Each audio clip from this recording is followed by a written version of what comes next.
Le Canada est le deuxième plus grand pays du monde et ne compte que 38 millions d'habitants. C'est moins que l'État de Californie et à peine plus que l'agglomération de Tokyo.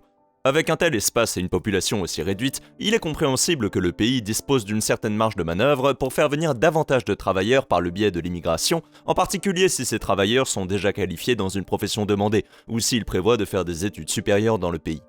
Ce type d'immigration qualifiée peut constituer l'une des formes les plus efficaces de stimulation économique à la disposition des décideurs politiques et présente l'avantage supplémentaire de ne pas avoir d'incidence sur des chiffres clés tels que la dette nationale. Mais comme souvent, même pour les initiatives macroéconomiques à l'échelle nationale, le diable est dans les détails. Certains économistes affirment aujourd'hui que le Canada se trouve dans un piège démographique, c'est-à-dire qu'il ne peut plus se permettre de continuer à accueillir de nouveaux immigrants au rythme actuel, mais qu'il ne peut pas non plus se permettre d'arrêter. Et bien que le pays ne soit pas la seule économie à accueillir un nombre record de nouveaux travailleurs qualifiés, il existe quelques petites différences entre le Canada et des pays comme les États-Unis, l'Europe occidentale, la Nouvelle-Zélande et même l'Australie, qui pourraient rendre ce problème bien plus grave au Canada que n'importe où ailleurs dans le monde. À tout le moins, cela pourrait rendre la situation beaucoup plus immédiate, ce qui signifie que de nombreux économistes et décideurs politiques suivront de très près ce qui se passera au Canada au cours des prochaines années, car cela pourrait être le premier signe de l'échec d'une stratégie économique dominante pour les économies les plus avancées du monde. Alors, pourquoi l'économie canadienne est-elle si sensible à l'immigration ? Quels dommages cela pourrait-il causer au pays et à sa population ? Et enfin, qu'est-ce qui empêche le Canada de réduire l'immigration si elle représente une telle menace ? L'immigration qualifiée, si elle est gérée correctement, peut donner un coup de fouet à n'importe quelle économie, en particulier aux économies avancées qui ont un faible taux de natalité et une population vieillissante. En faisant venir des travailleurs qualifiés, une économie peut combler les lacunes de sa main-d'œuvre et s'assurer qu'elle dispose d'un nombre suffisant de jeunes contribuables pour soutenir les personnes qui se retirent de la vie active. L'immigration qualifiée agit également comme une sorte de stimulant économique initial, car en règle générale, lorsque des travailleurs qualifiés s'installent dans un nouveau pays, ils n'arrivent pas les mains vides, ils emportent avec eux de l'argent du pays d'origine. Ils vont devoir acheter des meubles, peut-être une voiture, louer ou acheter un logement, et tout ce qu'il faut dépenser pour se faire une vie dans un nouveau pays.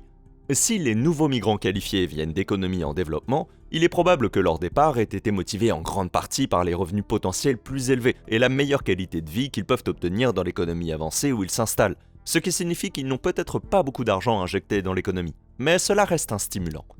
De nombreux pays disposent même de visas dits dorés, qui accordent la résidence permanente ou, dans certains cas, la citoyenneté aux personnes fortunées qui investissent un certain montant dans l'économie locale où elles s'installent.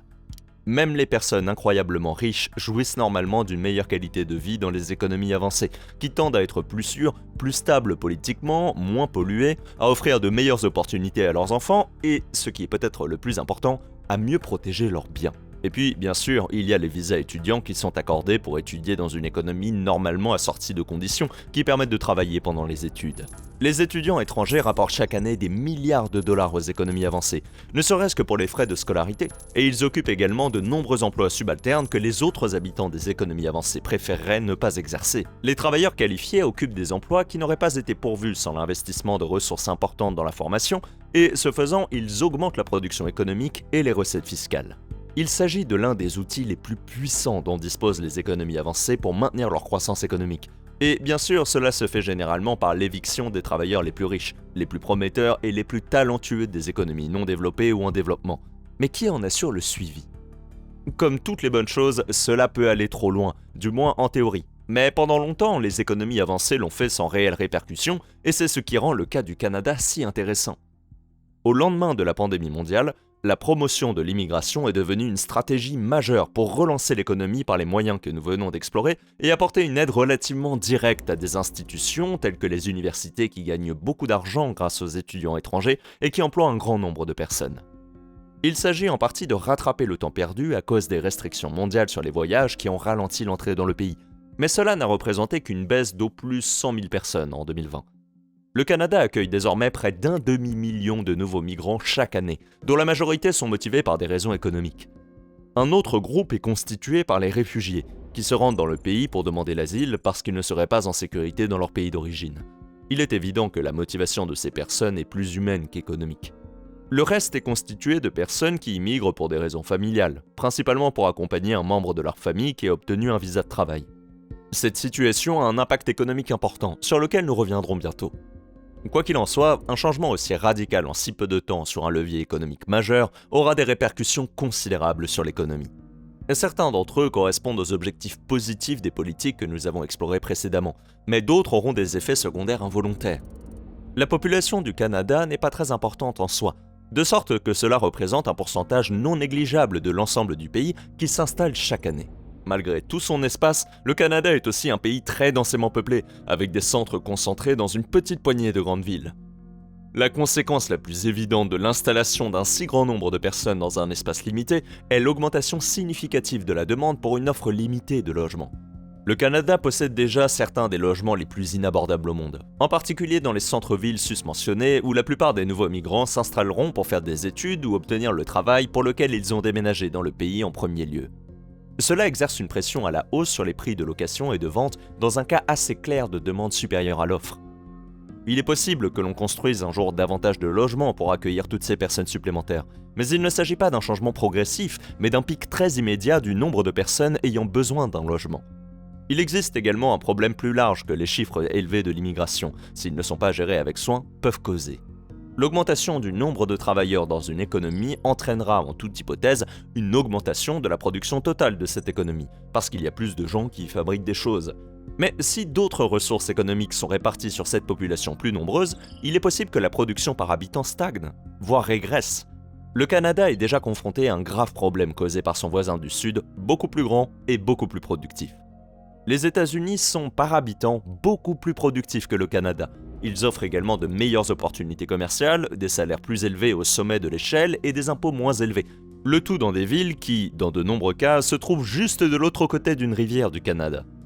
Alors que le Canada fait venir des travailleurs hautement qualifiés du monde entier, une grande partie des travailleurs les plus qualifiés du Canada partent pour de meilleures opportunités aux États-Unis.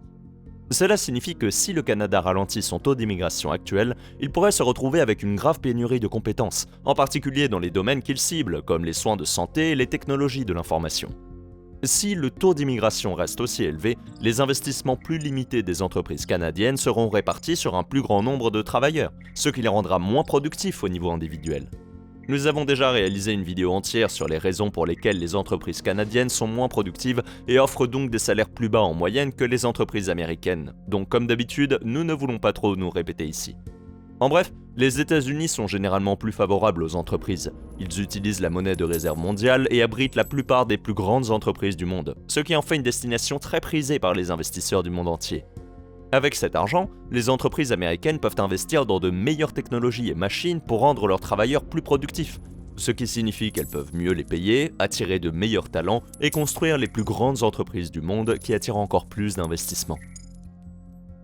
Le Canada, si proche géographiquement et culturellement, vit en quelque sorte dans l'ombre économique de ce succès.